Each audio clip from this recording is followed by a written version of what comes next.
Hey guys, so we are still talking about vaccinations, and we're going to start an activity looking at herd immunity and how does the majority of people getting vaccinated help those people who are unvaccinated. And this will be kind of a multi-part activity. So for the rest of class today, Thursday, and Friday, you can work on part one. And then next week on Monday, I'll explain how to do part two, which is a little more complex and involves more math. But we're going to do the trials today. So you'll need to go into Wednesday, which says herd immunity. Here is the website for the herd immunity calculator or simulator. And these are the instructions. So I'm going to look at the instructions first. So I'm going to consider the following scenario. 3 schools participate in a basketball tournament. High schools students are almost totally vaccinated. Low schools students are mostly unvaccinated. And a student from the 3rd school is unknowingly infected with the measles. After the tournament, several people in low school become infected with measles. Even some people who did not attend the tournament are infected. Yet no one in high school becomes infected, even unvaccinated students. High school students are protected by herd immunity, because even though people are immune, the population, even the unvaccinated, is protected from a disease outbreak. So in this activity, you'll run a computer simulation to test how different immunization rates determines the percentage of the total population that becomes infected and the percentage of the unvaccinated population that becomes infected. So the procedures working on your own, you'll be both the simulation operator and the recorder. To begin the simulation, you'll visit that website, and I have that listed there for you over here. That's what this link is for. You will see a field of cells, which are little asterisks, representing vaccinated, which are green, and unvaccinated cells. Below the field of cells, you will see a box containing the variables you can set for the simulation. You will only change the immunization rate from the default value. So here's the immunization rate right here. These numbers you are not going to change. And you want to have this button here same as left checked because this is also immunization rate. So you want both your left and right sides to be the same rate. So as long as you have that checked, if you change the left side, the right side will also change. The default is 0.9 on both the right and left sides. Set the immunization rate to the value provided by your teacher. It's going to be from 0.1 to 0.9. And record this immunization rate in the space provided above your herd immunity simulator data table. You'll need to use the CAMI document provided to record your simulation or your information. Click on an unvaccinated asterisk to infect it. So you're only clicking on unvaccinated ones, you're not doing the green ones whenever you pick one. From the results section in the simulation, record the percent figures resulting from you infecting a cell in your herd immunity simulator data table. Click the Repopulate button and repeat the procedure from step 7 3 more times. You will have 4 trials using the same immunization rate, and then you will figure out the average. Once you've collected the data for your simulations, enter it in the data table from CAMI. Okay, so here is the data table. And if you've never used CAMI before, you want to click on this T here, which makes a text box, and that way you can type anywhere as long as you click first. So I'm going to do this first one for you, and then you guys will go from 0.2 all the way up to 0.9. Normally you would have to do about 15 trials for each one, but because you're doing all of them on your own, I cut it down to make it just 4 trials, and you'll still get the same information overall. So you will go to the herd immunity simulator, which looks like this. They called them asterisks. They look like little zeros to me. So the green ones are the ones who have the vaccination. The red ones are the ones who are unvaccinated. And the X's are going to represent infected cells.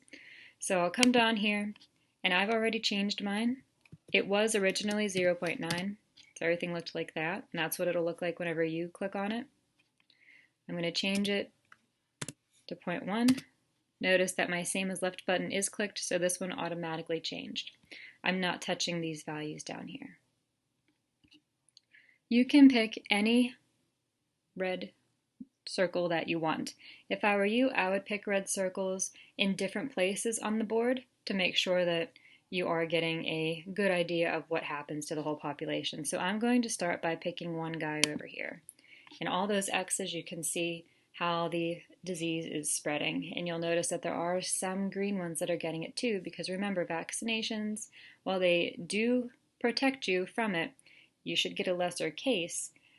It's not 100% immunity, but you should recover faster.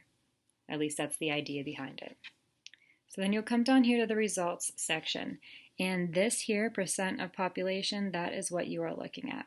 So of our entire population here, 96.2% of the population was infected. So I'm going to put that here. You only need to go out to one decimal place if it's available. The next one is percent of vaccinated population infected. So if we're just looking at the people who got vaccinated, 58.3 of them ended up getting the disease.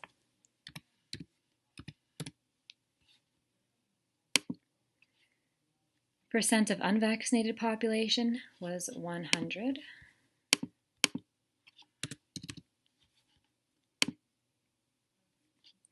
And the percent of infected that had been vaccinated. So we're looking at this as a whole, talking about 100% of the whole population, because I know this can be confusing if you're looking up here at the second one here. We're looking at the entire population, and out of every single person there, only 5.4% of those people were vaccinated out of the 100% that would have been given it, or that would have gotten the disease. Wow. All right, 5.4. Actually, I think it's 0.45, so I'll round that up to 5.5. I'm going to make two windows here so that I don't have to keep clicking back and forth. Okay. It's a little bit better, I think. So my repopulate button, because you have to do this whole thing again, is right here. So I repopulate it. These values will stay the same, so you don't have to change them. And I need to do 3 more trials. So last time I picked somebody over here. This time I'm going to pick somebody up here.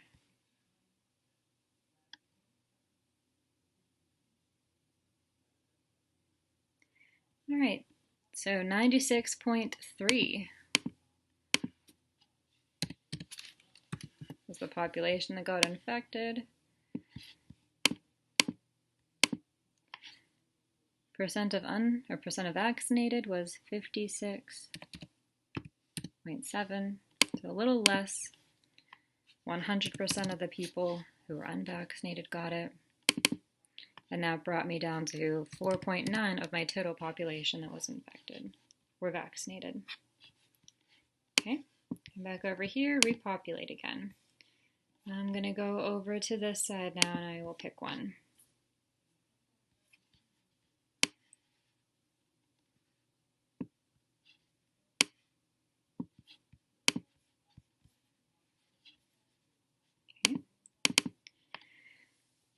This time I got 94.3. This one is just 43. Oops. 100 and 4.5. Okay. Repopulate one more time. Pick this guy down here.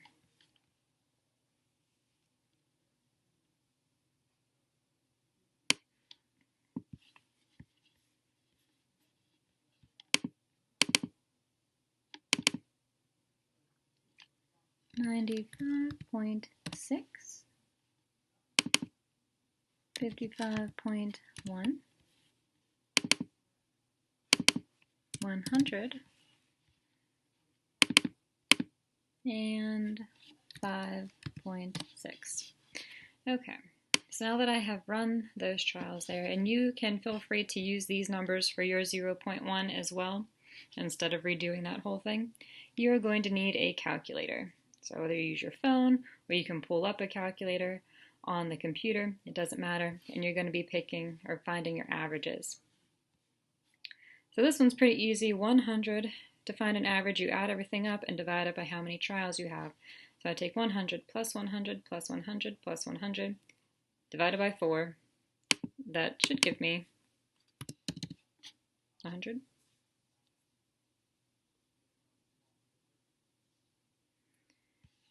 Over here for this one, I have 96.2 plus 96.3 plus 94.3 plus 95.6. Divide that by 4, and I get 95.6. Okay, for this one, 58.3 plus 56.7 plus 43 plus 55.1 divided by 4 gives me 53.27, so I'm going to round that up to 53.3. And my last one over here, oh, that last trial was high. It was close to my first one, I guess. 5.5 plus 4.9 plus 4.5 plus 5.6 divided by 4. So my average is 5.1 overall for my percent. So that is all you guys are going to be doing for part 1 of this. Now later on we'll get into standard deviation, and ultimately we'll end up graphing some numbers on this, but we'll save that stuff for next week. So for the rest of the day, again, tomorrow and Friday, you can go through and do your immunization rates. So you've got 1, 2, 3, 4, 5, 6, 7, about 8 tables to do. So if you do 2 or 3 a day, you'll finish up just in time. Alrighty guys, that's it for today. Have a good one.